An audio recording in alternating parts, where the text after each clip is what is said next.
and then they're trying to make those moves, and at the same time the ETFs just wait, can you reach your hand out like you're an old whale being like, I'm gonna play my cards, and then the new whales just go like, no no, my money, and they just rip like the cards out of their hands before they can play them on the table.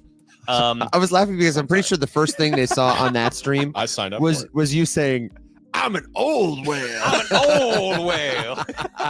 So welcome everybody. Good now, really quickly to the people who are on Facebook and Instagram Live joining us for the first time. I'm gonna let you introduce us to the Instagram people in a second, but I have got to let everybody know this is the Rise Up Morning Show. We're live 4 days a week, Monday through Thursday. Did you say, well, hold on?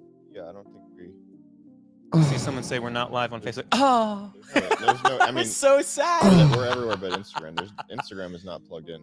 Okay, we'll plug it in real quick. Click that little tippy tap, and then we'll say hi officially to the Instagram people. Yeah. This is Rise Up Live. We're all hanging out together. I'm Evan. He's Alex. He's Will. We're live 4 days a week, Monday through Thursday at 7 a.m. Central Standard Time to share helpful news, commentary, and answer your crypto question from our perspective. Having been here long enough that we're tired now. Yeah. But also that we're enthusiastic to hang out with you and help you learn more about the wild and wonderful world of cryptocurrency. As you can see, we run a tech company, but we are not particularly technically administratively gifted, perhaps me least of all.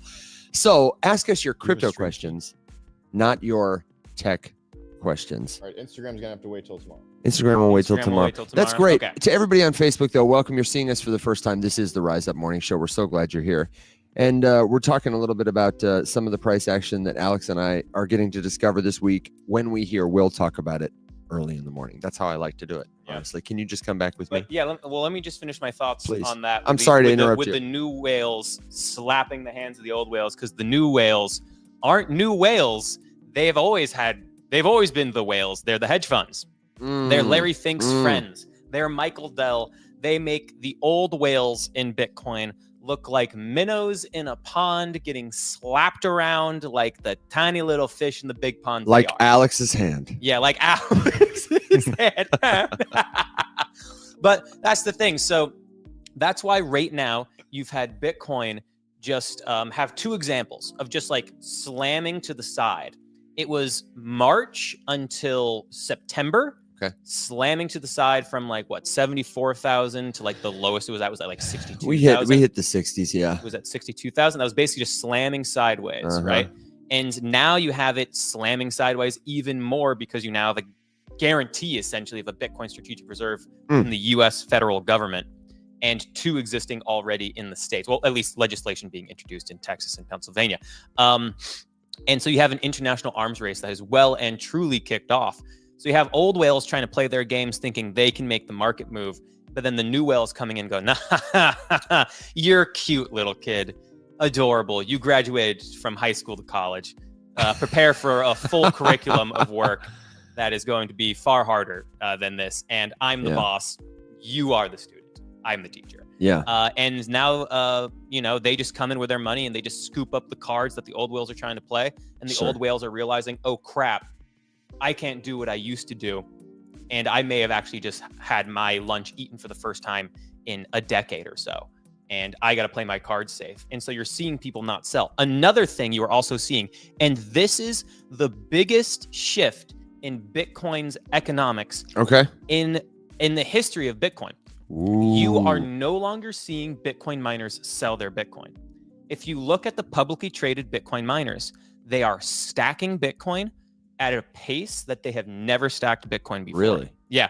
You can pull up the amount of Bitcoin they're holding on their balance sheets. Like on Glassnode or something? I mean... No, they're publicly traded companies. But, They're publicly But is there an aggregator? Do I have to click on every single one? Is that what you're doing? I mean, I'm sure there's an aggregator. I just haven't looked it up. But that would be a good candidate for a Dune dashboard for anybody who wants to make one. It's not already there. But yeah, the publicly traded Bitcoin mining companies are stacking Bitcoin. Yeah. They aren't selling at all. One thing is also they are getting more revenue a little bit right now still from like Bitcoin building activity, even though that's really small at the moment. But also they're increasing revenue streams for using their energy for like AI and a few other things. They're selling the extra energy that they have. So they're trying to reduce the amount of need that they need to actually sell Bitcoin on. Sure. But then also with FASB accounting rules, they can hold their Bitcoin on their balance sheet. They don't have to sell it. Yeah. Their stock goes up. And if they have bills, they can just use the increased valuation to pay those bills. They don't Get some debt. There's way less sell pressure to sell their Bitcoin. Also, most US Bitcoin miners are in Texas. Yeah. If Texas passes that legislative bill for a strategic Bitcoin reserve, which even though they are not going to be buying Bitcoin directly, they can offer the payment in taxes. That means that That's publicly huge. traded Bitcoin miners can just send their Bitcoin that they were going to sell anyway to cover their taxes, which in itself would incur more taxes, directly to the Texas government and reduce their costs and reduce their taxes, their that's tax huge. burden. Yeah. So like, even though Texas isn't going to be directly buying strategic Bitcoin for strategic Bitcoin reserve, Sure. they will absolutely be getting it because it's a huge tax incentive for the largest Bitcoin mining companies in the entire United States. Okay, so before they had this terrible situation where they got Bitcoin, they were the only people who got Bitcoin because they were mining it, and they had to give it up for dollars. Exactly. That really, Because they had to keep the lights on, and now you have less of a need for that. And so it's a game the changer. biggest sellers in Bitcoin's history for the past 13 years of Bitcoin's been around? mhm. Anyway, all this time have been Bitcoin miners, Yeah, and now they are selling far less. the faucet is getting tighter. It's another reason why Bitcoin can just slide sideways. Wow, I gotta give him an ooh-wee for that. Robert Fairweather says, clip on Mike's hot tip. We've got great mic stands here, but I personally just felt like I moved so much. And I don't know about you guys. I have some lavaliers. I just don't like them as much because I don't. Here's the thing is, I don't want to wear a big XLR cable on my body. I don't know. I feel like it's got a little worm on me. It is a hot tip though. And if you want to be the studio manager for the Rise Up Morning Show and you want to help hook us up so that all our monitors work, I would gladly let somebody do that because right now it's me and I'm doing a fine job, but that's about it. It's as long as you have job. control of the soundboard. As long as I have the control of the soundboard, Come for him. you gotta come for me in a yeah. So thank you very much. Before we joined the live stream, we were talking a little bit about President Donald Trump trying to save TikTok, and we were in agreement that never before have we been so perhaps in favor of an unelected political official doing business for our country. Well, It's thanks for doing it for me. Yeah, exactly. it's an interesting predicament because there's not a ton that he can just do unilaterally in this particular instance. The meetings are refreshing, fingers crossed, but Congress is going to have to agree and do stuff, or the Supreme Court is.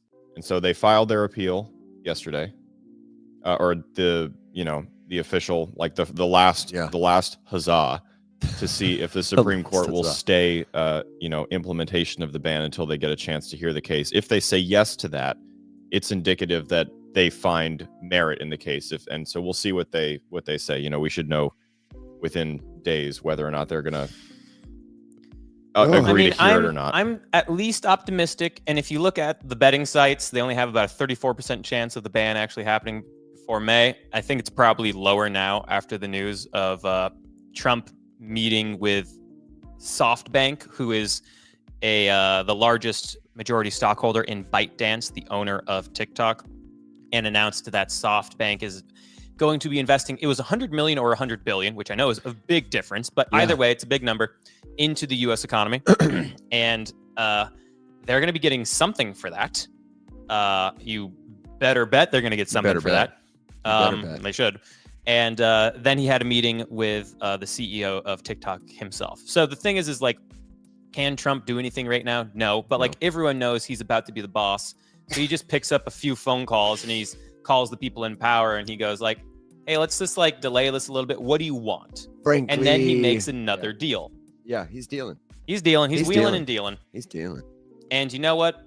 I'm not a fan of Trump, but wheel and deal, baby. Keep it going. I don't like Trump, but there are things about his policies that I do like. There are just more that I don't like myself. But that's neither here nor there for this crypto conversation, for this TikTok conversation. Love his crypto policies. Want him to save TikTok. Keep on keeping on with those two areas. And it's about to be a really exciting time. I was, very much before and even still of the belief that pretty much no matter who had been elected president. We're about to have the most crypto-friendly Congress ever. We are about to have the most crypto-friendly SEC since Bitcoin has been a thing. I am so, honestly, a little bit excited about the political landscape that we hopefully are about to walk into. Paul Atkins, the more I read about him, the more I listen about him, man, I'm so bullish on Paul Atkins. He is so well respected by people in our industry. This is the incoming head of the SEC for people who don't know.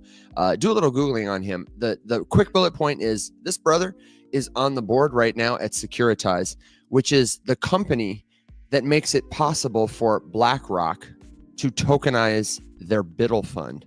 This is like the man upon whose shoulders Ondo's success and their proof in the pudding sits. Yeah.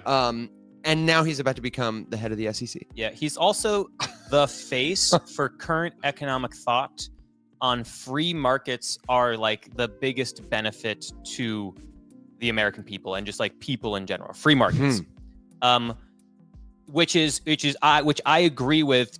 There need to be some guardrails in place because then you have like a 2008 recession kind of thing happen, yada, yada, yada. And I think everyone is like, we need some guardrails in place. But overall, a free market is great. And there's nothing more free than the crypto space, particularly through DeFi and things like that. And that's why he likes it. And I love having him in there.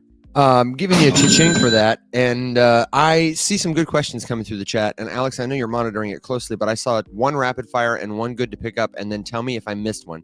The first one, rapid fire, just give me a quick answer. Will Litecoin ever become the #2 token behind Bitcoin? No. Okay, I gave you a boo. And I give you a boo. Boo. And everyone's like, why are you narrating the sounds? It's because we don't have headphones. So tell me very quickly why. 30 seconds go. Somebody who gets it. I mean, it's just not valuable. Like its value pitch doesn't exist anymore. Even though it's basically a Bitcoin fork? Its value pitch is historically Litecoin has gone up when Bitcoin does. So people buy it because Bitcoin's going up, not because they like Litecoin. Okay, but it's also, the value pitch is also, I forked Bitcoin in 2011, so I am Bitcoin, but lighter and better. Okay, then go buy Bitcoin Cash and have a good time. Yeah, exactly. Okay, all right. Okay, that's my point. How many Bitcoin forks are there? Yeah. Bitcoin Cash, Bitcoin Satoshi Vision. Dogecoin. Bitcoin Gold. Dogecoin, Bitcoin Gold. Litecoin. We're at 5. There has to be more. So the point is that it doesn't matter. Okay, second question. Why would you ever hold a stable coin? That's a good question. Well, I would hold it if you want to de-risk your portfolio and you can go into a stablecoin. Like I go into USDC. It's the one I like. Yeah. And I'm a Coinbase user, so I can just have my USDC on Coinbase, and it earns right now 4.4% interest, 4.8% interest, something like that. So like, even when I de-risk, I as an investor still feel good because I see interest payments coming in all the time. I'm like, okay, like at least it's doing something, and it reduces my feeling that like I need to sell from an altcoin directly into another altcoin, and then I just end up like buying a top, you know?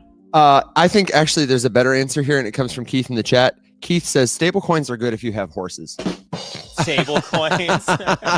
Nice. And they also give a velocity to money. It's hard for people who live anywhere in the world to get access to the dollar, which is the world's currency. At the end of the day, we settle in dollars. It's the best form of international payment that exists. Big time. It's better than Western Bitcoin. Union. It's better than XRP. It's better than Litecoin. It's better than everything. Yeah, and if you don't know, if you're like a crypto investor, you're watching this show and you're like, but okay, I want a token that's going to grow, and you're not appeased by the 4.5% or whatever. Like, don't diss the fact that our space moves fast. I see a lot more people lose money because they're like, I don't know what to buy next. I just saw 10 people talk about this token. I'm going to buy it, and I'm going to buy this one. I just can't have any stable coins. Then I do people who are like, you know what? I'm going to park this and earn a guaranteed 4.5%. Or honestly, more on a platform like Hyperliquid. And then in the meantime, just like watch and monitor the market. Build conviction, baby, and then deploy. It's good to have money in the bank for when your favorite altcoin has a big discount dip or something like that. It's just they're great to have. And they're great to use if you're a beginner too. Like if you're just getting into crypto and you want to start playing around with crypto. Marriage is what brings us together today. He is both 5 years old and British. Evan just referenced a movie. Right, exactly. Wow, I didn't even know.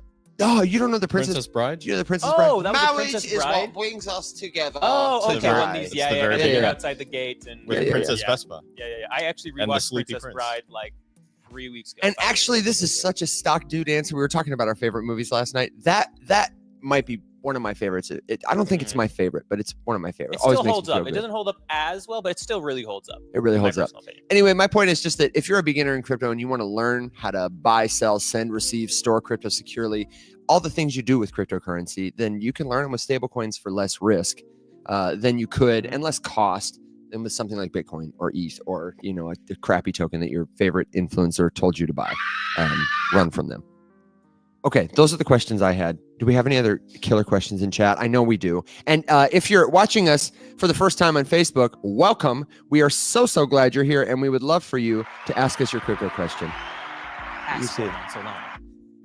No. What? No. There's a butt meta happening right now. Have you noticed that? Wait, fart? Yeah, I've seen. Yeah, but that's an old school one, so they're. Yeah, but it's coming back. I've seen Metacross. That's one of those. Fart That's goat, one of those blue chip butt coins. Chill fart. Chill fart. Yeah. I love the internet sometimes, and sometimes I don't. It's so silly, man. It's so silly. Absolutely so silly. What are we missing? Cosmic asks, how do you explain crypto to your family during the holidays? That is the entire point of my Crypto in 60 Seconds series. Mm-hmm. Pick the thing, find the video, and if I don't have one about it, then tell me and I'll make another one. Okay, can you actually do a role play though? Sure. When you're in the wild, okay, and I am your family, or I don't know. We had this conversation the other day. We were talking to Alex's aunt and uncle, and we were talking about, why crypto.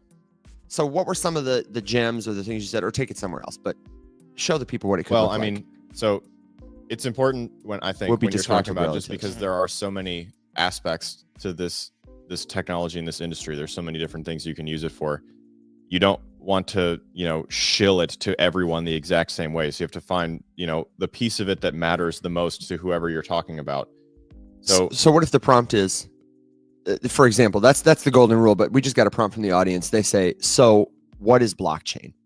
I hear you work with that Bitcoin stuff and it's blockchain. Yeah. What is blockchain? Also, before you answer, ask them what they think it is already. Ooh, that's a golden tip. Yeah. I do. Tell me about crypto. What do you think it is? What do you know about it now? No, I always start that way just because I'm gathering more information and it's very helpful. Mm-hmm, mm-hmm. Okay, so I'll answer that one and then I'll give 2 examples. Beautiful. So if someone were to ask me what a blockchain is, I am a firm believer in keeping it as simple as possible because truly, really truly, this might be a hot take. It doesn't matter if you're just trying to figure out the most basic entrance into it. You don't have any fundamental understanding or, deep, you haven't fallen down any rabbit holes, whatever. Someone asked me what a blockchain is, I just say it's a really secure way to store data. Yeah, exactly. That's exactly it. That's where I'll leave it there. Okay. And they'll say, wait, okay, so why do I hear so much about it? Everybody's talking about, because is it going to be a feature is the most valuable resource on the planet at this point beyond water. Okay, but it doesn't physically exist. It's money, right? And how is it better than my money? I can touch it. Money is a great application because storing financial data is very important. Lots of people's health, wealth, and security depends on secure storing of their financial data. Think about how big the banking industry is, or payments, or any of this kind of stuff. Money makes the world go around. Yeah. So storing records of people's money is very important, and blockchain gives you a really good way to do that. Yeah, but again, it's just a digital record. It's not real, right? I can't touch it. Who's in control of it? That's kind of the special thing about it. It is a digital record, but the fact that a blockchain works the way that it does, and I will just say for the record that you could go harder, better, faster, stronger into the specifics about tokenization and assigning a unique private key and a public key to the individual points of data. But I just think that's such a miss. It's way better to just continually prompt question. When you're trying to teach someone something, prompt questions. If you just lecture at someone, even me, if I'm vaguely interested, I'll glaze over. I don't want to be lectured at. You talk to me, right? Yeah. So, it is digital. You can't physically touch it, but we have examples of interacting with digital stuff going back 60, 70 years. The dollar was digitized decades ago. How many, buying movies now or buying video games now? Can you go to GameStop and get the disc? Sure.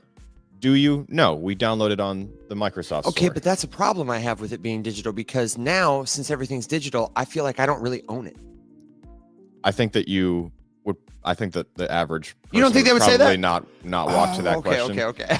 No, you're The right. average You're person right would for the not answer record. that question because You're right. people think they do own it. Yeah, data I product. don't think I feel like I talk to a lot of everyday people who are like, I am so mad that I don't own I pay for Netflix now, and now I pay for Disney Plus, and I don't own shit anymore. I'm just saying that you're guiding the conversation because you know where we're going. Yeah. But in general, that's not how it goes. No. But okay, so you got hopefully you got them to have a lot of different light bulbs. Yeah, well, it's again, you have to find something that matters. So like when we're talking to my aunt and uncle, my uncle, fled his childhood home under threat of an invasion and a tyrannical government. Something that matters very much to him. The reason that he likes Bitcoin is because in order to transport, your entire wealth, you don't even need to bring anything with you except the knowledge of 12 words. Yeah. And then you can restore connection to that data, that wealth, anywhere in the world at any point with just those 12 words. So the security of being able to escape with something compared to, oh God, Yeah, I was like, what? Evan's coffee cup was just squealing.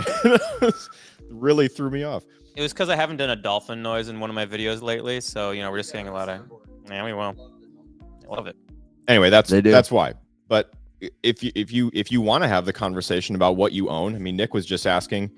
Nick, I resent that. I yap about data provenance and sovereignty and autonomy all the time. He really does.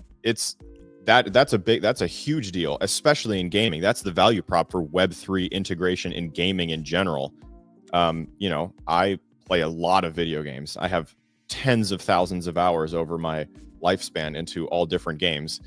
And I don't really have much of anything to show for it. I have fun memories of playing games I love with people I love, but I don't get much. And if Microsoft goes, kablooey and something happens and my profile is gone, there goes my record of everything I've done. Yeah. So that's another value prop of blockchain, and notably, we haven't even had to talk about cryptocurrency, which is like one of the least interesting pieces of this whole.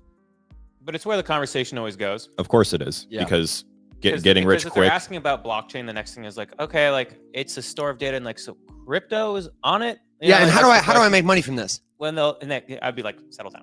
I'd be like, settle down. First of all, let's understand a few things. It's you go with Alex's like great storage of data. It's valuable because storing financial data is very, very important to be able to understand, and verify that transactions are legit and real and reduce scams and frauds and money laundering and stuff like that, which crypto actually does. Elizabeth Warren, if you're watching.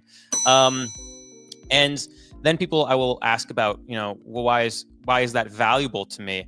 And then I tell people like, well, on top of that, it's accessible to anybody, without any middlemen on top. So it's like, you don't need a bank. So think about, I always bring this up because everyone's, for the most part, has always experienced overdraft fees. Oh, yeah. You have your checking account and you have overdraft fees and you open it up. Let's just say you spent too much and all of a sudden you have a penalty from the bank and all of a sudden you owe the bank because the bank allowed you to take more money than you had. Right. For a payment, and now you have a fee on top with interest and all this other crap, or you go and you try to take a loan, and the loan has a 22 or 24% interest, credit card interest. It's crazy, and it's because these middlemen are predatory, because they have a business, and they have a business, and they're trying to make money. But having this data storage device that stores financial data that is incredibly secure and open to anybody removes those fees. So say goodbye to overdraft fees because you can only spend the amount of money that you have. Mm-hmm. Say hello to cheaper fees because you don't have an intermediary conducting the payment for you across cross-border payments. It's much easier to transport. You can access it anywhere in the world, so you're saving on transportation fees if you're trying to move your wealth, be it physical, like a gold, or your stuff or whatever, right? It's way easier. And you're reducing all fees and making it easier to access, which makes it a far better fit of a technology piece for finance to continue to grow while our international economy continues to create stronger and stronger connections. And I don't think either of you touched on this, and I won't say belabor it, but just the ownership piece, that it's owned by the users and not by an administrator like who issues the middleman in the fees. I think that was a big light bulb for me. I feel like it's hard for people to grasp. That was my light bulb, for the record. Yeah. It's just the removal of middle people. Yeah. I mean, that's it. That's why everything in crypto is able to work. Well, that's why, because you have the technology, which is great, but you need the financial incentive if you're going to get people on board. And the removal of the middleman is the financial incentive. Yeah, it's the trust thing. It fixes trust, and therefore it's a bridge for finance. I think I wrote something you were about to say. I'm sorry. No, I was just agreeing with you. So I was just reading Mike's comment that, you are your own customer support is the trade-off. So yeah, not everything, you can't have everything. So it's kind of a question of what kind of a sacrifice are you willing to make for security and provenance. Yes. And for me, learning a skill enough to be my own customer support there is 100% worth it. And that's honestly why I make content, because it should be worth it for everyone, because everyone is able to do this. Like anyone who's trying to make this seem too complicated, it's like, I say it all the time. You don't need to be a mechanic to drive to the grocery store. You don't need to be a software engineer to take advantage of this stuff. You really don't. Yeah, that's well said. It's all about getting people, when you're talking to folks who aren't on the inside yet, you want to bring them in. It's all about getting folks to see a light bulb moment for themselves, because you can't explain this thing in 10 minutes. You need to start a conversation that is rooted in curiosity that gets people just coming back. That's why we do the Rise Up Morning Show. We hope that while you're watching this, you're going to have one light bulb moment. You're going to say, wow, I thought crypto was crap. Most of it is. Most of it is. Yeah, well, most of it is. Yeah, and and then you come back and you ask us questions about the stuff that is not it's just stupid. Just stupid, as Alex would say. So we've got a couple other good questions, but there's some news today that I'd like to touch on, unless there's somewhere else. I see a glint in your eye. Oh my God, you did pick up on the glint. I picked up on the glint. I just wanted to say that one of my favorite things, and Alex and I were talking about this, is when we'll get a comment, either on a comment we leave on a video or on a video itself, where it'll be someone who is a crypto skeptic, who will say like, "Oh, crypto's a scam." We just had it in the chat. Oh, we did. I love it when this happens. Oh my God, that's so good. It's like, yeah, crypto's a scam, and then me, Alex, and Evan just look at them and comment back, and we're like, yeah, it is. Hell my yeah, God. it is. Hell yeah, Have brother. you been in crypto for a long time? You know so much, and then they're just like, yeah, it is a scam. And we're like, yeah, 99% of it is a Ponzi scheme built on top of a Fugazi, built on top of, a honeypot, which is a rug pull, which is also a man pointing a gun and robbing you point blank. That's 99% of crypto. One of the things that congratulations made way easier with crypto is the separation of you and your money. Yes, also that. Crypto is a great vehicle to separate you from your money. Oh my God, it's such a good vehicle for losing everything you own, brother. and also making a ton. That's why we say sell, take some profits, guys. Yeah. Somebody in the comments had a question about timing the top, and what's our insight on timing the top? You won't. That's the insight. No, yeah. So you won't. You might get lucky, but that's what it would be. Luck. It would absolutely be luck. It's not a repeatable skill. I have the 8 ball somewhere, and it says, it says dollar cost average always. You won't time the top. In and out. Take price. Take price. Take profits. Take the price. I said it 3 times. Yeah. Anyway, that's just my favorite. It's like, crypto's a scam, and we're like, yes. And then they go, and Alex is just like, I love it. And then they go to my page and they like one video, and then they like another video. Yeah. And then they hit the follow button. Yeah, right. And they're like, wait, these guys aren't just saying pump it up. You gonna pump it up. Come for him. Got to pump it up. That was really perfect timing, because I gave you a don't come for me and then a come for him. So pump it up. Yep. The big news of the day, I feel like there are 2 things, and feel free to tell me more. Number 1 is Pengu. I want to touch on the scam alerts for that, and then RLUSD drops. But what else is big? Because today's a Tuesday. We got the rate cut. No, tomorrow. Oh. The FOMC is meeting today, but the interest rate, rate cut announcement is tomorrow. And the press conference is happening at 2 o'clock Eastern Standard Time. Got it. So we should get news on the interest rates before 2 o'clock. Yeah. But the thing is I'm personally expecting some hawkish statements from Jerome Powell afterwards, where he's going to be like, no rate cuts in January. We're going to watch the data. Interesting. And then the markets are forward looking. So we'll see what markets do. Yeah. Okay. But also it's the Santa Claus rally. The markets usually rally right now. So I don't know what's going to win out. So the questions around Pengu that I've seen in the chat and that I've seen everywhere else are, is it going to break Solana, When is it launching? I've got it already. And so the very first thing I want to say is, let's give some quick context. Context. Have you had your coffee? I really have. Have you had enough of it?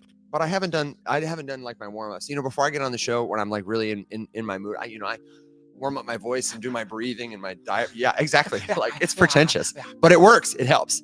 Pengu token is the Pudgy Penguins fungible token. It is airdropped to their NFT holders. Their token has climbed in value. They've been building through the bear market and are arguably one of the best examples of how you can build intellectual property through non-fungible tokenization. If you don't know the Pudgy Penguins, look them up. Their history is important for our space. It's a story worth knowing, and it's ongoing right now. And people want to participate because the Pudgy Penguins NFTs are prohibitive. They're what? The floor is like 26 ETH, $100,000 basically. You can't buy that. You don't just want to buy a toy. So you want to get some of the token because you're in crypto. And we have seen a lot of folks launching meme coins that are Pengu, sending them to the moon. We have seen yesterday, shout out to Misty in our chat, because there was a really convincing screen grab somebody had posted from Binance of a leaked contract address and all this official looking information on a Binance letterhead that I am sure took in a lot of people, but the contract was linked to some known scammers. So any thoughts on the Penguins empire, the Pengu token that is dropping today, and maybe even thoughts on are NFTs back? The only thoughts I have is I am a huge fan of the Pudgy Penguins. I have zero intention of buying an NFT. And I have a desire to get the Pengu token, but like maybe $50 worth just to be like, Penguin coin, and that will be it. And I just like their brand and I want to kind of support their brand. So here's $50. I like what you're doing. I love the leadership that they have in the NFT space, because they are the leadership in the NFT space right now. And NFTs are my favorite technology. I'm not talking profile pictures. I'm talking about like how the technology can actually dramatically transform cash flows and protect users and artists in a whole host of industries. But and we gave our thoughts on that yesterday. If you want to see more of that at length, check out the episode. Yeah. And I love Pudgy Penguins for trying to clean up the image of NFTs. And I hope the token does great. I hope the PR is wonderful. I hope there's utility for it that they can use. And like, that's it. I would love to, I have zero interest in buying the NFT. I have zero interest in actually investing in Pengu. I have full interest in open offer to helping to support Pudgy Penguins. I would love to talk to the team. Oh yeah.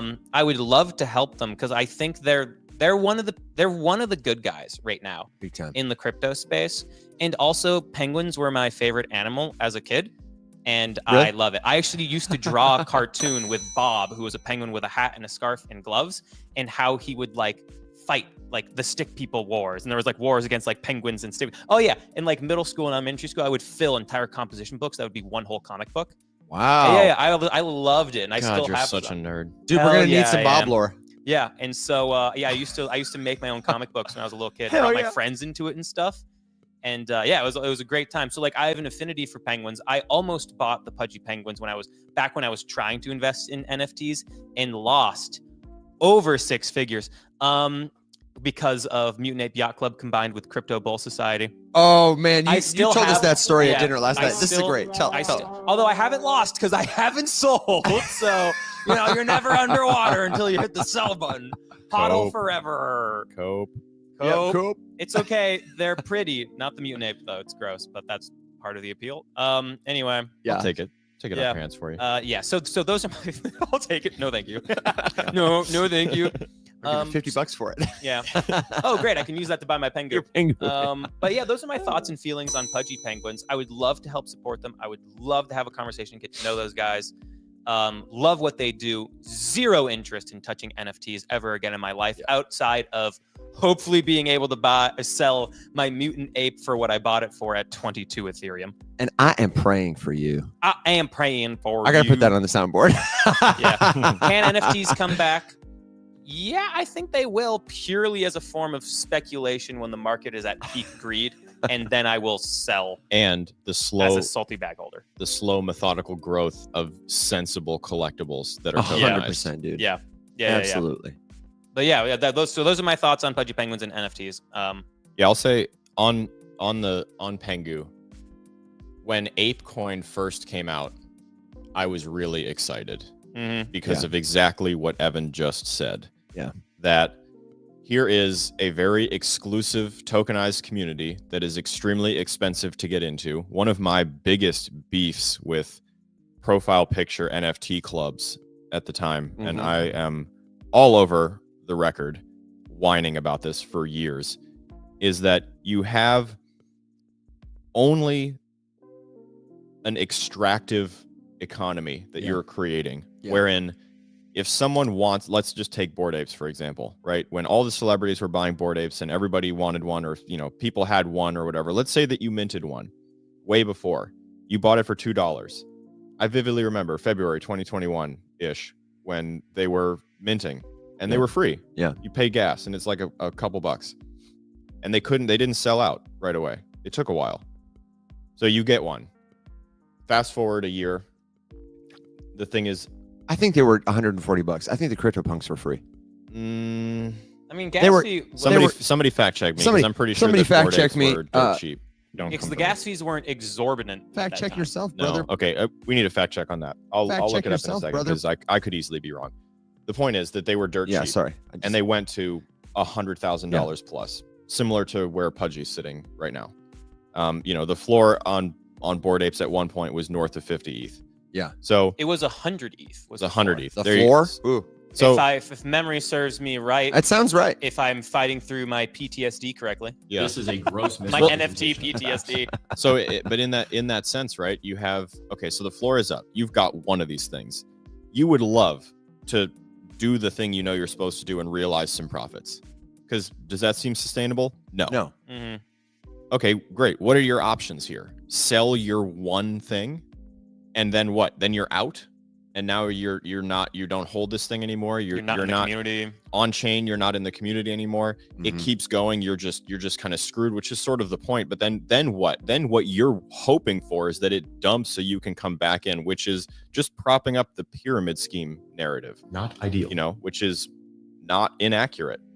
So ApeCoin comes onto the scene, and it's like, okay, here's a way that we can give something more transactory to all of these people who have held and supported and made this community exist for the whole time.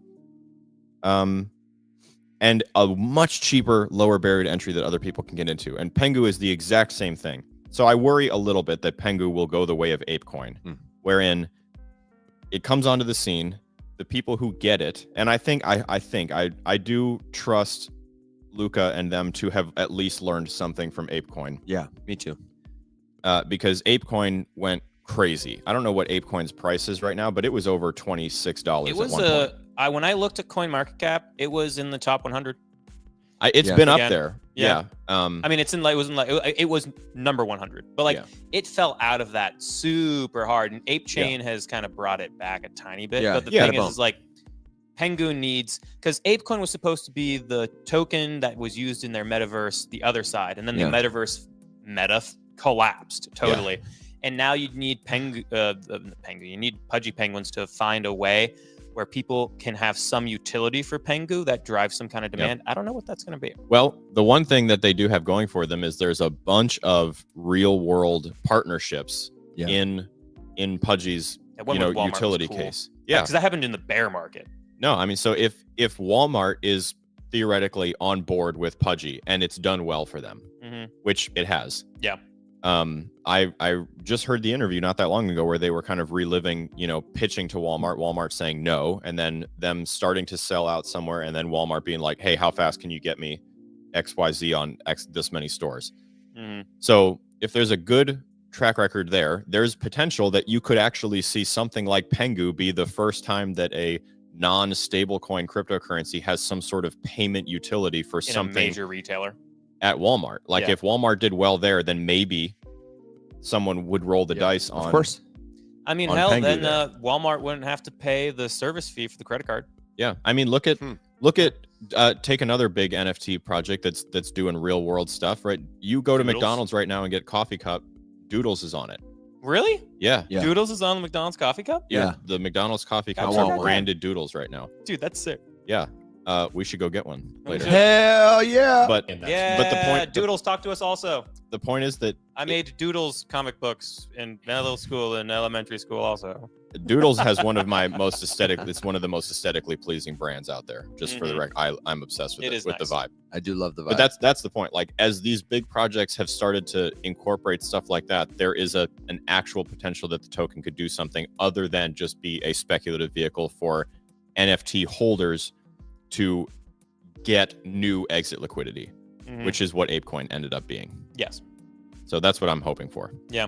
But Yeah. like you, just to put a little bit on, what I refer to as my on-chain resume, I will get a little bit of it, completely independent of price. I will buy it. I'm not investing in it. Exactly. Big difference. Very different words. big time. I'm very comfortable with spending $25 on some Pengu to have the token in my wallet. If it goes to zero, I will not get rid of it. I will keep that because I want to mark like, hey, on the day that it came out, I got a little bit of it and I couldn't give less of a shit what happens to it from here. I will Yep, absolutely die on That's this it. Will I look at the tokenomics? No. Will I look at No. the utility for it? Probably not. No. Will I ever touch it ever again after I buy it? No, Might not. probably not. Unlikely. Unless Pudgy Penguins has something cool to use it for. In which Yeah. case, I'll be like, yeah, I'll go use it. I like your stuff. Take Yeah. some gas fees. Here's some money, guys. Yep. I like you. I like Penguins. Yeah, and I think the other thing about it that's cool is your on-chain address is like a wallet that it's like an identity for yourself that it doesn't even need to be tied to your real world identity. You spin up a new wallet, buy some Pengu with it, and now all of a sudden you have a place on the internet which is broadcasting to someone, I am a supporter of Pudgy Penguins.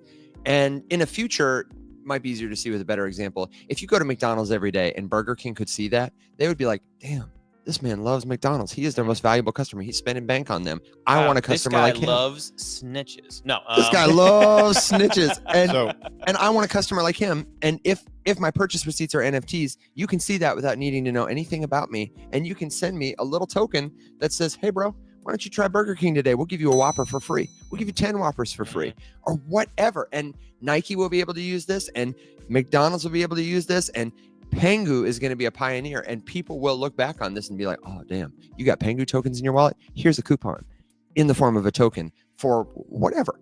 I think that kind of benefit will be held specifically for the NFT holders themselves. If advertisers are smart. Yeah, because the thing is like they would be giving away so much stuff for free because Pengu is so widely available. And, you want to reward your OG supporters. And the OG supporters are the people who own the NFTs. And also NFTs, the whole purpose of them is to show digital ownership and digital membership. I think it's a lot cheaper to give stuff away as tokens though. Like for example, you don't have to spend all that time combing through a database. You don't have to spend all it you can automate it, you can script it. I think it reduces cost in a lot of places too that they could give to people. Well, I think what you do is you don't give stuff for free, but you provide a discount because as a business, if someone pays with a credit card, you pay a credit card fee. The largest is American Express, by the way, which I think is 4%. It could be smaller, but it's sizable for a business, which is why some businesses don't accept certain credit cards, usually American Express. But the thing is like, cool, like I'm saving 4% or whatever the percentage is. You can Google it. I don't know what it is off the top of my head. 4% feels right. Let's just say it is. And you're like, cool, I'll give a 2% discount or something to people. I have wiggle room and I'm still improving my profit margins. Where I can give somebody if they transact in Pengu, because at the end of the day, I'm making more money and I can give them something, Yeah. Even if it's just a tiny little bit. But the thing is like, if you give somebody a tiny little bit, they love you for it. Oh, big time. Just a tiny little something. Like I love going to restaurants. I love sitting at the bars. I love just like an old school bar. And I always chat up the bartender. You make the bartender feel welcomed, nice, respected. Go in once or twice. After the second time, they give you one free shot. And you know what? You give me one free drink, I will be at your bar spending money forever, as long as your doors are open. Yeah. You have dramatically increased the amount of money that I'm going to spend with you at the price of one free shot. The last time I went to free plug, not sponsored, but we should be, to Johnston Murphy, I was like pre-prog and I wasn't quite sure. I was looking at another pair of shoes and the salesman literally convinced me not to buy any. And I was just like, in that moment, I took his card and I'm just like, if I ever need them again, like I'm coming back here. Yeah, I'm coming back here. I'll get everything from you. Yeah. Yeah. And I had a conversation with someone who was just like that. So he failed. I'm like, no. He's just a good salesperson. Yeah. Playing the long game. Yeah. He's 100%. not a salesperson. He's a consultant who I now trust and want to support 100%. with That's my exactly business. Yes. So we haven't touched on Ripple. Time out really quick. Sorry. Before we leave the NFT thing. Kick it. Marky Mark had a really good comment in here. Mark, hell yeah. Bullish. Funky bunch. We went back and Mac. forth just a little teeny tiny bit, and we ended up at a comment that I just think is really important. Okay. So the original question was, why would anyone invest in an NFT when there are so many better projects out there? Don't invest in NFTs. Don't invest I wouldn't ever do it again. in NFTs. Buy NFTs that you love and want. Yeah, or better yet, buy stuff that comes with an NFT. If you're thinking of it in that order, you're going to be more successful and enjoy your purchase more, right? Yeah, and exactly. I mean, so if you look at my OpenSea profile, there's, I don't know, like a couple dozen NFTs in whatever wallet that thing is. Not a single one of them is worth anything. The floors are in hell. Yeah. In hell. See Will's bull. But yeah, every single one of them I can look at and I remember when I bought it. I remember why I bought it. And I'm just like, yeah, I still love that little thing. Yeah. It's I don't feel that for all of my JPEGs attached to a token, but I can absolutely see that logic applied to like a Pudgy Penguin plushie that's got an IYK I'm just a chip in it. pack rat. I collect. But like if you love Pudgy Penguins and you want to get a plushie and it comes with an IYK chip that is going to be another touch point between you and the brand, again, it's just like, why wouldn't you have that addition to your thing so that you can see who owned it before you, prove where it came from? Like Amsfar says, I feel collectible shoes should have an NFT. Dude. Yeah, I mean, it should. Absolutely. NFTs attached to Physical items. specific items like that. Yeah, luxury goods, stuff like that. Like first of all, you can literally solve the counterfeiting problem. So fast. That is an expensive problem for Nike, for Pokemon, apparently. It's a huge problem. I work with my top Fortune 500 companies on, if they're a supply chain CPG manufacturing company, on counterfeiting all the time. Yeah. Massive hundreds of billions of dollars a year problem. Yeah, it's immense. And monkeys and board shorts don't necessarily fix that problem, but an NFT as a piece of tech, as a vehicle to prove that something is what it says it is, and it came from where they say it came from, and it spent exactly as much time here, there, wherever as it did. Yeah. That's the point. That's the whole point. Also, if there are any Bored Ape Yacht Club members in the chat or members of the Crypto Bull Society, I've never sold. I'm a hodl forever until it gets back up to my buy price. And then my God. I'm a salty bag holder that will dump on people hopping into the Ponzi scheme. Hey, real quick, if you're watching the Rise Up Morning Show and you're having a good time hanging out with us, then I want to invite you to come back because we're live Monday through Thursday at 7 a.m. Central Standard Time, 8 a.m. Central. And we are live Wednesdays at 7 p.m. Central Time for Rise Up After Dark. The morning show is like helpful news, commentary, answers to your crypto questions, getting looser all the time. But Rise Up is where we, after dark, really let our hair down. We're going to have tomorrow, technically Web3 is coming by, not here, but virtually, to talk about websites on chain. And we will, of course, take your suggestions to do altcoin research. I don't know how the hell we're going to do altcoin research with this particular setup, because I'm going to be like, no data, just vibes, flying by the seat of my pants. Alex is going to be the sole. I'll have my laptop. Okay, good. You'll have your laptop, and I'll just I'll practice my dance moves. Aren't you leaving us? Oh, For I am after leaving dark? you. Oh, I am leaving what you. time are you That's going right. tomorrow? My flight's at 4:45. Oh man. Yeah. Wow. Well, okay, so I got to get back home to my baby. you do, and I like that. I like that. Yeah, I gotta be with my Violet for a little bit more Christmas. But I will give you a little trombone because we'll be sad you leave. Okay, but if you are enjoying your time with us, check out the free Discord server that we've got to aggregate all of our resources. You can learn crypto. It can feel like drinking from a fire hose, as Alex often says, and we don't want you to feel like that. We would love for you to explore this space, see what's here. You don't have to buy a darn thing, and it starts on the show and in the Rise Up Discord server right here if you're on TikTok. And Alex, we throw that link up. It's coming to you shortly down here at the bottom of the screen. Alex is multitasking. Thank you for doing that. Love you. Which link? The Discord link. Got it. And of course, if you're like, Discord, I don't use that, or I'm going to get it, I need another link, you can find all our resources at theriseupmorningshow.com. Just remember the name and find us on the internet, and we will help you learn. Also, one thing I'll state as well with Discord in Yes. relation to the potential TikTok ban that does seem less likely now, but who knows?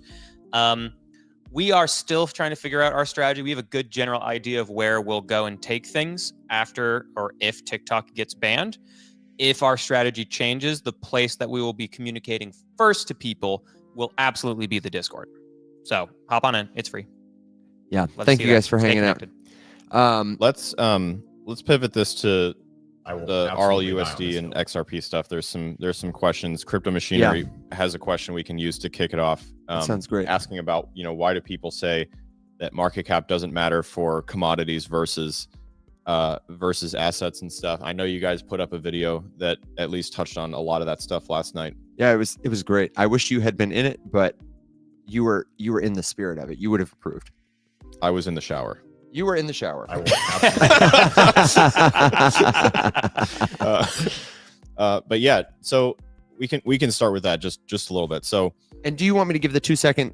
What is RLUSD? Yeah. Yeah, go yeah, for yeah. it. Ripple USD is the stablecoin for Ripple Labs. The Ripple network is the network whose token, whose gas token, whose coin is XRP. So if you're an XRP holder, you're around the XRP community, you may have heard the news that Ripple is launching a stablecoin that will be pegged to the price of the US dollar, that they will presumably use to become a more competitive network with this solution for things like payments, less volatile, etc.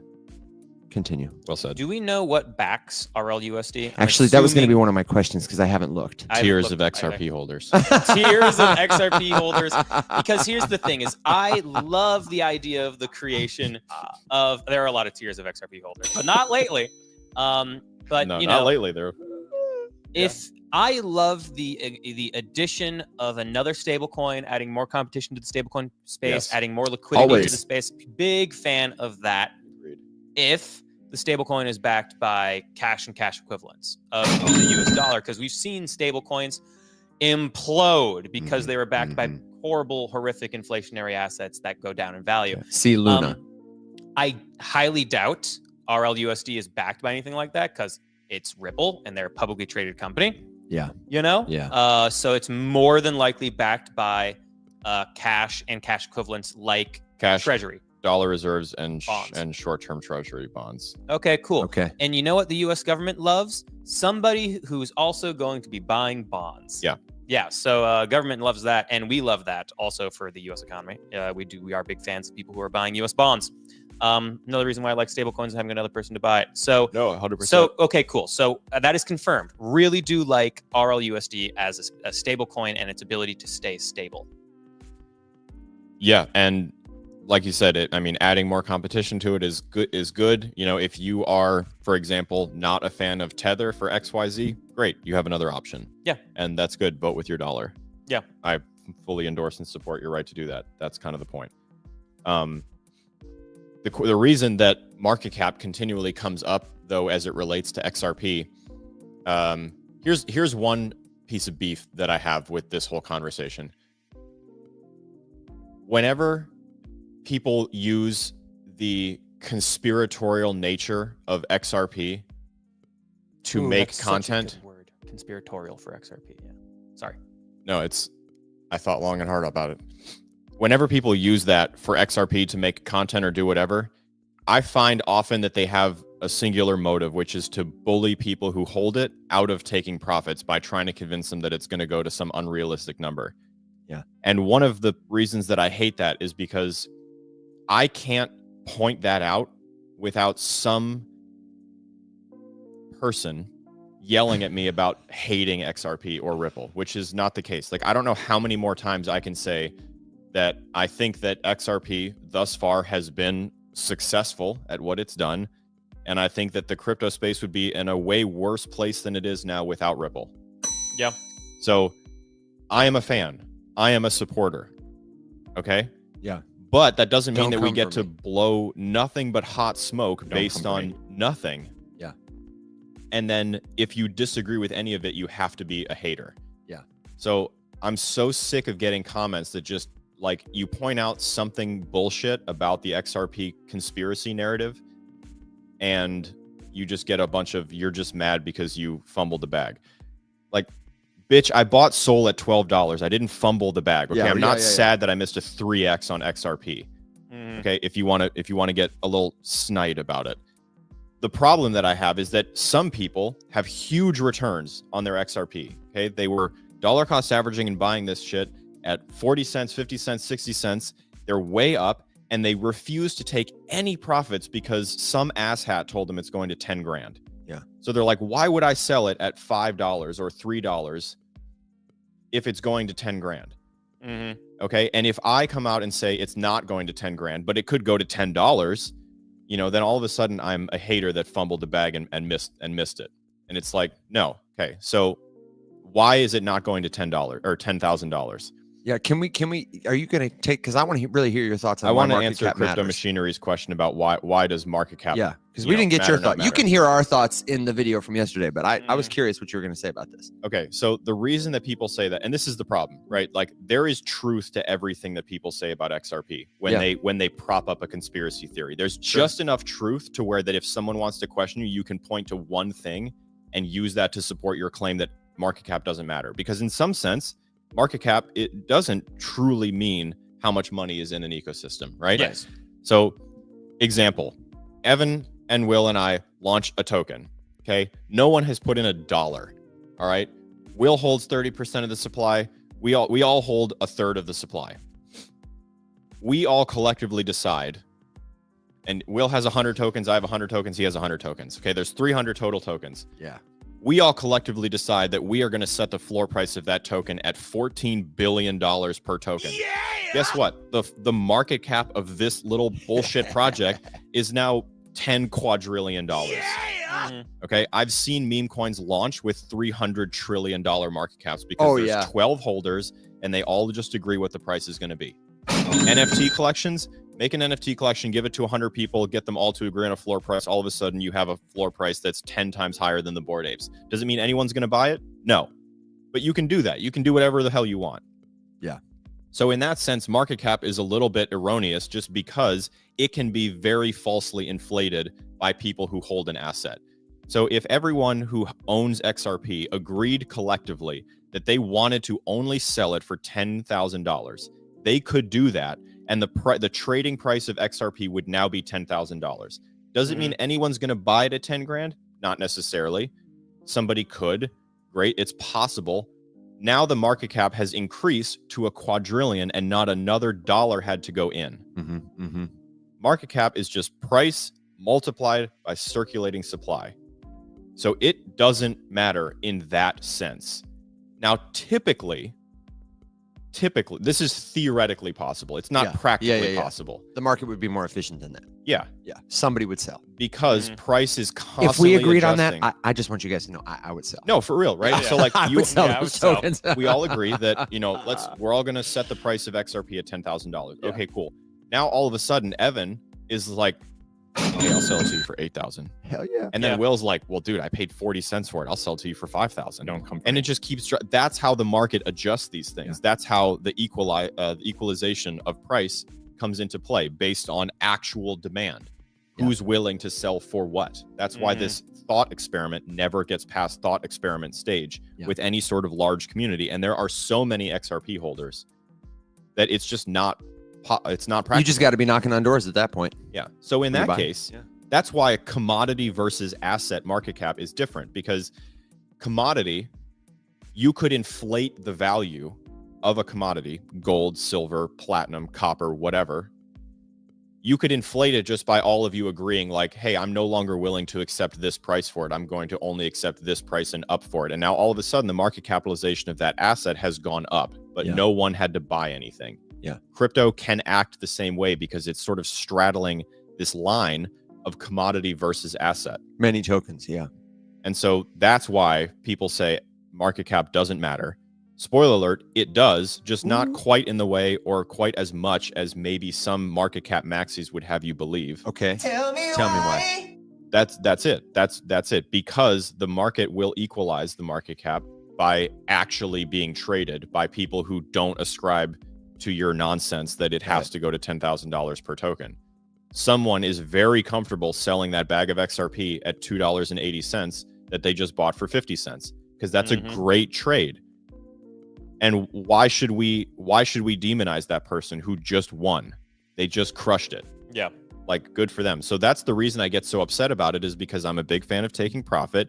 And what I see are people who just want to make a better life for themselves, essentially getting bullied out of taking their profits in something like XRP because some conspiracy nut who's probably not even in the token as much as they say they are just wants to harass you about taking profits too early, bro. That's what pisses me off. It's the bully bullying you for making a better decision than the bully made. Yeah.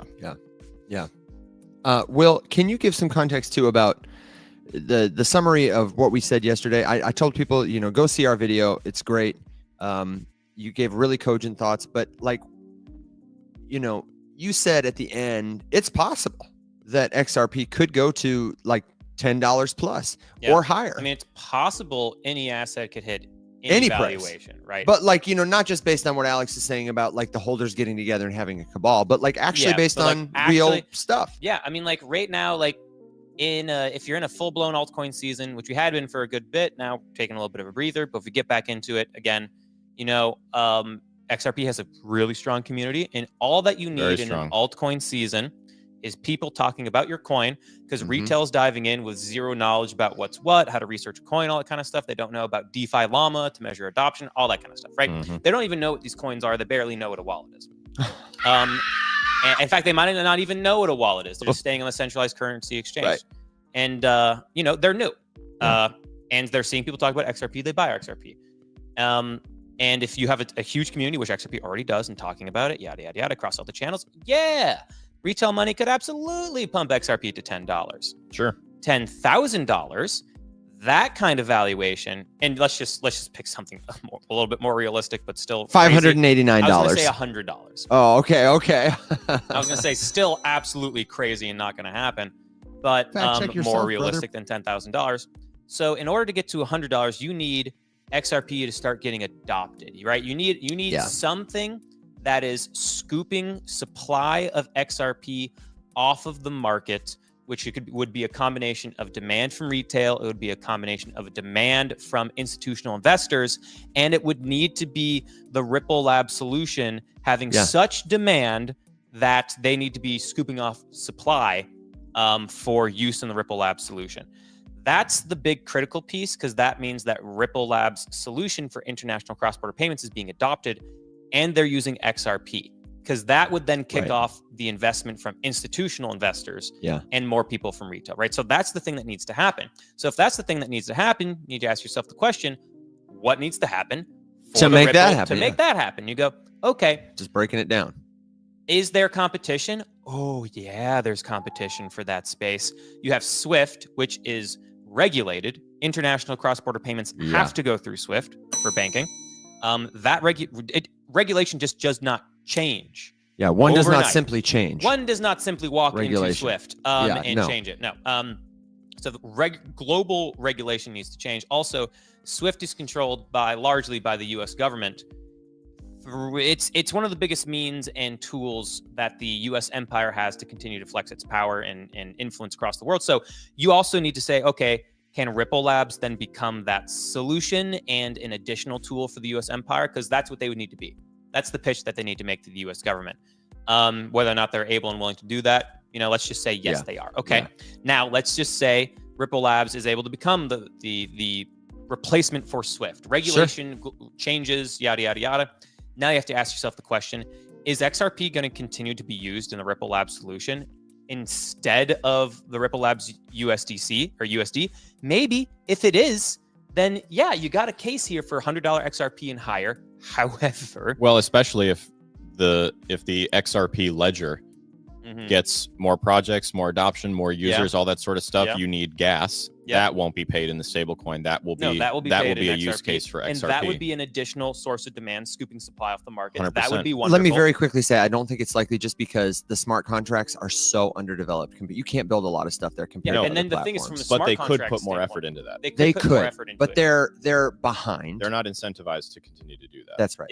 Yeah, exactly. And then there's so much competition there with Solana, with Base, with Avalanche. Avalanche 9000 just had a huge upgrade. It's harder, faster, better now. Whatever that means. Whatever that means. It's better. It's cheaper. It's faster. You can build on it better. Yada yada. Harder, more better, faster, interoperable. stronger. Harder, better, faster, stronger. Avalanche is competitive. Like there's such better environments to build smart contracts. That's right a good example though too, just because, and it's not bad either. Like I know this is going to get lost when we say it. It's not a bad thing that the XRP ledger and Ripple are not focused on being a large general purpose blockchain. Yeah. I wrote a video yesterday. I haven't filmed yet, but my analogy for this is cars.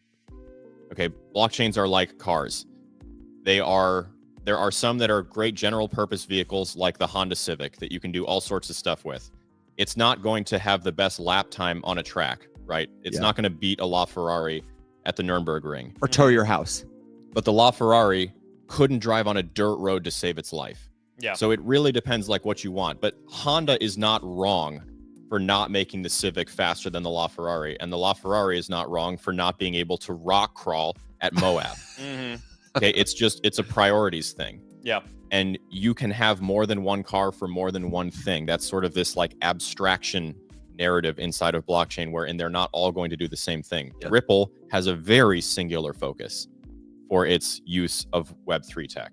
Which I would honestly argue is to extract a little liquidity from retail buyers. Probably, but that is the case of almost everything. Yeah. Oh, yeah. Like, absolutely. You know, they're not unique in that sense at all. And it's totally fine. Like if they want to just drill down on cross-border payment facilitation, value transfer between companies and governments, great. They're probably going to put their resources and efforts towards working on that in both partnerships and whatever. Yeah. But those, like building that infrastructure and building those partnerships doesn't mean all of a sudden you're going to be the next hotbed for profile picture NFTs, even though you can mint an NFT on the XRP ledger. Yeah. Why would you? It's not great. It's easier to do that on Solana. Yeah. It's easier to do that on Base. Yes. All excellent points. And then on top of that, you have the competition of all the other chains. So it's like the likelihood of that being a thing that scoops off supply, very low. Could change though.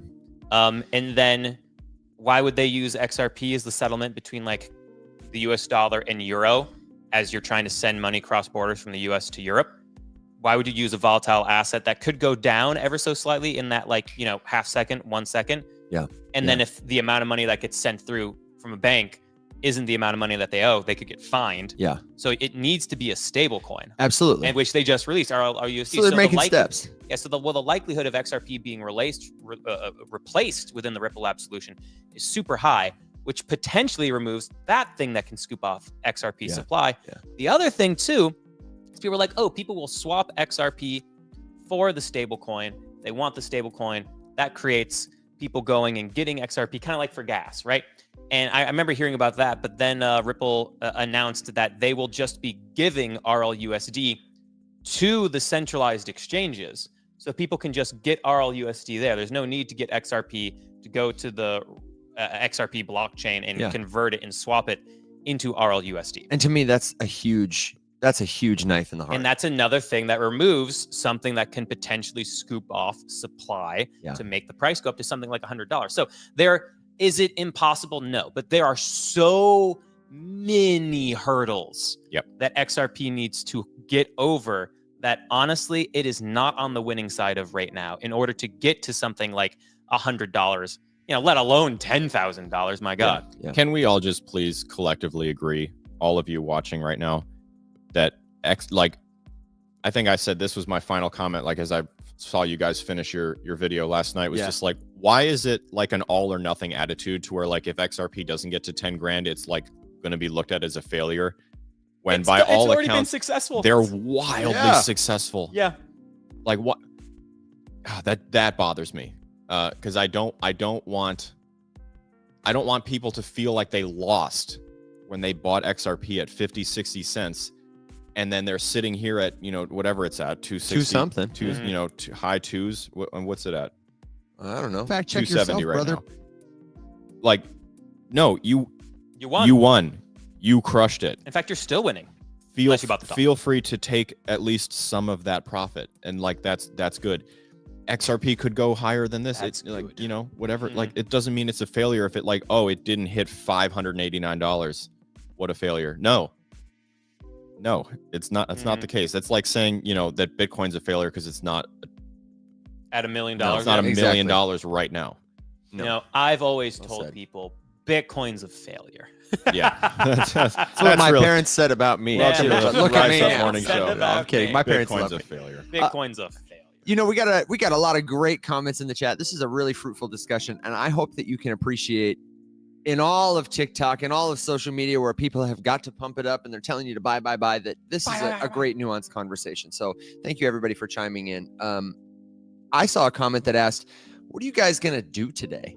And I just want you to know it's drizzling outside. It's a little rainy and the beach is just over yonder. William had a nice run outside yesterday. Alex was running around fixing people's problems. I was on the beach for a bit. And today I feel like it'll be a perfect setup to like drill down and get some of our work done. I know, Alex, you're off your other responsibilities and I have an idea for a silly video. Do you really? I do. We might make some silly videos. Are you going to tease it? No. Oh no, he's just going to make us find out. I teased it. How are my pores looking, by the way? Very closed, very tight. Paula's choice. And apparently, those holes are tight on your face, Evan. Well, before we get canceled, let me just say, what's the time, Alex? Are we about? I feel like we're close to we're about the time. Okay, so we're about to ride our dogs and ponies into the sunset to discover whatever wild plan Will has for us. Don't come for me. So leave us your last minute questions, your suggestions, your good jokes, your words of wisdom, and then be sure to jump in the Discord server, which is right here if you're watching on TikTok. And if you're watching on YouTube or Twitter or LinkedIn or Facebook, first of all, we are so glad that you're here. Welcome to our friends on Facebook. Glad to have you. Take a minute to jump in the free Rise Up Discord community. There is so much to learn there, and there are people just like you, all levels of experience, from 11 to 82, asking their questions, sharing what they know, and we say, rising up together. Great place to ask your question. Double check if something is a scam, get a second opinion, or just learning conversation with others. That's the secret sauce. If you're trying to learn crypto, the best way to accelerate your journey, save time and save money is to jump into a community. So come back to the show, hang out with us. And the last thing I want to say that's part of my commercial is watch out for scammers because they're everywhere. These are our only profiles where you're watching us. So make sure you give us a follow. And if somebody reaches out to you directly to ask you for money, to see how the market's treating you, or just to say, what did that guy say? Fake Alex yesterday, love and peace, brother, or something. Oh, yeah. Just to say something like that. Yeah. Then no, it's not us. We're never going to reach out to you like that. We want you to stay safe in this space. The best way to do that is keep coming back and hanging out. And then go forth and share what you know with other people. So did you see any last minute questions? Well, I just saw one comment. Crypto 61. We absolutely do take people's questions in the comment section, but it's tough when comments are flying. And also in this current setup, I am not looking at my phone. We have just one of us instead of three of us catching and feeling. Yeah, usually we're like answering the chat. I'm doing my best, and then when we go off on a topic, we miss questions. And I will say thank you to everybody who helps keep the conversation going. Like, we have a lot of community members who moderate and bring thoughtful context to stuff, answer questions in the chat. They're helpful too. We are doing our best. If you want our attention, the best way to do it is to jump in the Discord. We will help you. Yeah, we will get you can to talk question. to us. Tag us, and we will absolutely get to it. Yeah, and you can leave a comment on our videos. We create content here on TikTok that will take you from like zero to crypto. I would honestly, say. the comments on the video aren't the best anymore either. Oh, they're not. Well, I mean, I get a lot, but I try to answer. DMs are the worst. Oh, don't DM us. Comments please don't DM us. Better, but still not great anymore because there's just so many of them. And also, I make 1 million videos a day when there's like we'll make so many hundreds videos. of comments, and I can't get to a quarter. I can only get to like a quarter of them. The Discord is the only place where I'm able to get to every question that is directed at me. So jump in the Discord. And I will say too, if you're in Discord, because now, and this is awesome, the general chat and the premium lounge are flying every time I open it. Isn't that so great? So it's nice. If you do have a question in Discord, tag one of us in the question. Yeah. Like those messages, you can see all of. But if you ask a question in Discord and don't tag one of us, it's very hard to find all of them. But you can throw the @admin tag. Anybody can use that one. Yep. That will go to all of us with one tag. And the best thing about it is it catalogs questions. Yes. How many times a day does somebody ask you about Arrow or Morpho?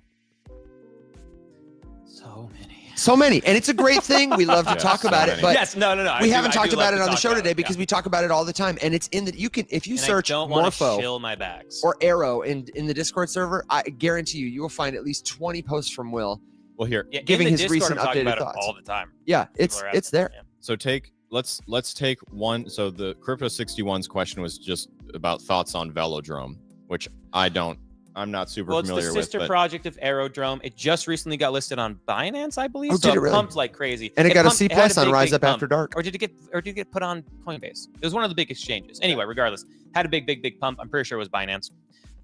It's on Optimism layer 2 for Ethereum. Mm-hmm. To me, Velodrome has never been the investment choice over Aerodrome, simply because I am so bullish on Base, and I like to follow the money, and the money of the cycle is absolutely flowing to Base right now, and Solana. Yeah. And also, it has been Sui, but we need to keep our eyes on that one a little bit more closely. Yeah. And so I'm like, cool, I'm bullish on Base. Coinbase will keep pushing new users to it. Coinbase will get new users. It's a bull cycle. People will be using Aerodrome in the hottest ecosystem. And Velodrome isn't in the hottest ecosystem right now. Doesn't mean Velodrome can't do well. Got listed on Binance. Did very well. It's just not the investment choice for me, in my personal opinion. But, I haven't looked at it on DeFi Llama. I don't know if it's actually genuinely getting adoption. I have no clue. But that's because I from a macro standpoint, air quotes, fundamental standpoint, I really should say, I prefer Aerodrome. Yeah, and we gave our full expanded thoughts on Velodrome, I think on episode like maybe 1 or 2 of Rise Up After Dark, which you can find on YouTube. We have a great YouTube channel, Faceless Labs, and it has a Rise Up After Dark playlist, a Rise Up Morning Show playlist, and we've got Web3 101, which is like some longer form videos on just basic concepts to kind of get you started. It's a great way. We've given you thoughts on your altcoin to see what we think. And I remember after we talked about it on the show, it pumped like 50%, and we gave it like a C+. Yeah. So, it was the reverse Watson, reverse After Dark indicator kind of thing. Yeah. But now we're just waiting for, we've had a few ones that have really popped off though. yeah, we have. We really have. But now I'm just waiting for the Aerodrome listing of Binance, because it's been listed on the Perpetual exchange, which is basically a near guarantee. Also, Morpho was put it on the Perpetual exchange. So you're seeing Base tokens now put in like set up kind of like, what's the term? Like they're not at bat, but they're like in the hole. Yeah, they're on deck. On deck. Thank you. I was like, oh my God. I stopped watching sports like 4 years ago, guys. And my sports brain has just shrunk and been full of meme coins and fart coins, which is definitely worse. Or better. I don't know. It's great. It's all wonderful. Is. But what it yeah, is. so now you have Velodrome being added to Binance, which I think is more of a wink, nudge, because it's the sister project to Aerodrome. A lot of base coins. You're getting real close to seeing base coins being thrown onto Binance. And for anybody who doesn't know, I saw it twice in the chat. Base is a blockchain network like Bitcoin network, like Ethereum network, like Binance network. I think Morpho gets listed first, though, on Binance. I think you're probably right. Yeah. And it is a layer 2, which means it is built on top of the Ethereum network. The way a skyscraper is built on top of the foundation of a city, it extends the functionality of the city, makes things faster and cheaper for the people who put their products and services or their lives in that building on that network. Base is the fastest growing blockchain network. They had 97% of all NFTs were minted on Base last month. They're just crazy. Crushing it. They have tons of developer activity. If Solana is feeling something at its shoulder, it's Base. Otherwise, there's nothing. There's nobody behind them. Yeah. People. There's and one I mean, in front of them, which is still ETH mainnet. Yeah. Oh yeah. But ETH mainnet is taking a nap by the side of the road, and It certainly is. they're doing fine. I'm with not its, trying to pick on them. $50 billion of TVL, or They're 40 doing just billion fine, or whatever. yeah. Yeah. Yeah, and they're super active there. And obviously Bitcoin and of course other chains are growing. Sui I think is growing. The TVL is a little down, but like Sui, Avalanche, the TVL dollar valuation is up. The TVL's Sui valuation is down. Way down. Yeah. But growth is happening. We're in a bull market. It's time. I mean, yeah, money. People look at all these things as being the same. Like I see Sei and Sui compared all the time when they're wildly different. They don't even want to be the same thing. They're literally only related the same way that XRP and XLM are, because their token ticker is similar. Yeah. Even though they are not affiliated, they don't work together, they don't do anything together. They're not even trying to like build the same product. It would be like being mad that Carhartt and Honda are competing when one of them is making clothes and the other one is making lawnmowers and cars. Yeah, Warby Parker and Folgers. Yeah, it's like it doesn't make any sense. But because the name is similar, we put them in the... Guys, I say this a lot. We all have silly monkey brains. It's true. We like silly things. We do. Mhm. I realized since you have the day off, we probably could answer a couple more questions if you want I to. have do to some get rapid off. fire. Oh, you've got to get off. I got to get off. That sounds like a personal problem. It certainly Give is. us a quick final thought. We'll go around, and then we'll come back tomorrow. So sit tight. Tell us what you're thinking. Hi. And that's the show. Thanks for That's the hanging out with show. us today, guys. I had to give him a gong. I'll just harp on two things. One is, like we said before, if you're in a lot of profit, take a little bit of profit. Please. That's how you win. It's the only way you win. You don't win by watching the number on the screen go up and never hitting the sell button. That's how you put yourself in a position to most likely lose. Yeah. And the other thing too is your emotions will lead you to make mistakes. If you're feeling like super depressed about something, or you're feeling super feverish, like I have to make this move, go and get away from the screen. Take some time away from the screen. Go work out. Take a walk. Make some tea. Hang out with some friends. Come back to it later.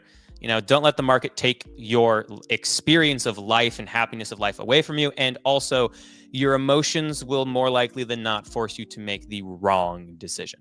So For the vibes, can we get a dolphin sound? Thank you very much, my friend. Okay, I love it. Alex, what about you? You got a final thought, good joke, word of wisdom? Not anymore.